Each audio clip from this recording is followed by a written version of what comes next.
माँ, बहुत जोर की भूख लगी है। कुछ खाने को दो ना।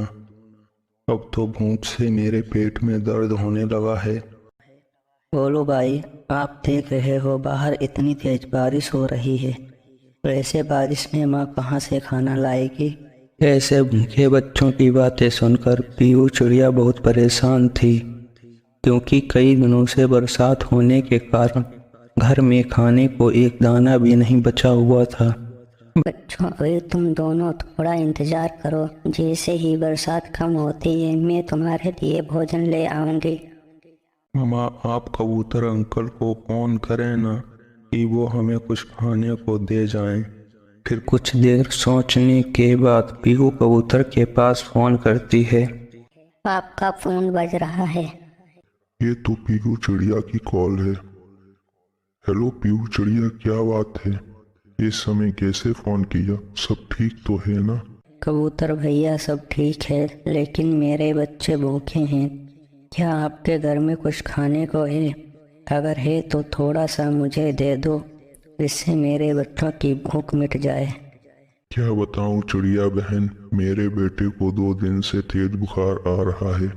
उसकी दवाई भी लेनी जानी थी, लेकिन ये बरसात तो रुकने का नाम ही नहीं ले रही और मेरे घर पर खाने को भी कुछ नहीं बचा। मैं और मेरी पत्नी भी भूखे हैं। निराश होकर चिड़िया फोन रख देती है। माँ, क्या कहा कबूतर चाचा ने? मगर चिड़िया खामोश रहती है। आजकल की बरसात कई दिनों तक चलती है। अगर ऐसे ही घर में बैठे रहे तो हमारे बेटे का क्या होगा।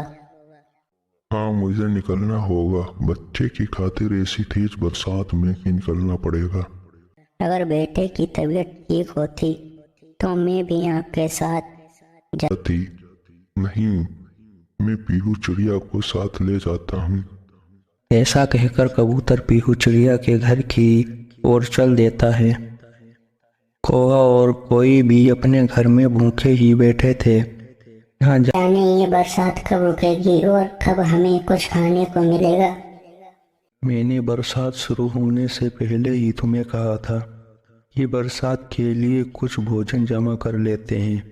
तुमने मेरी एक ना सुनी।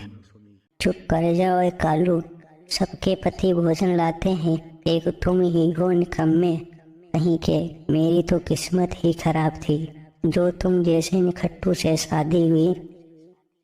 तो क्या करूं, ऐसी बरसात में मर जाऊं?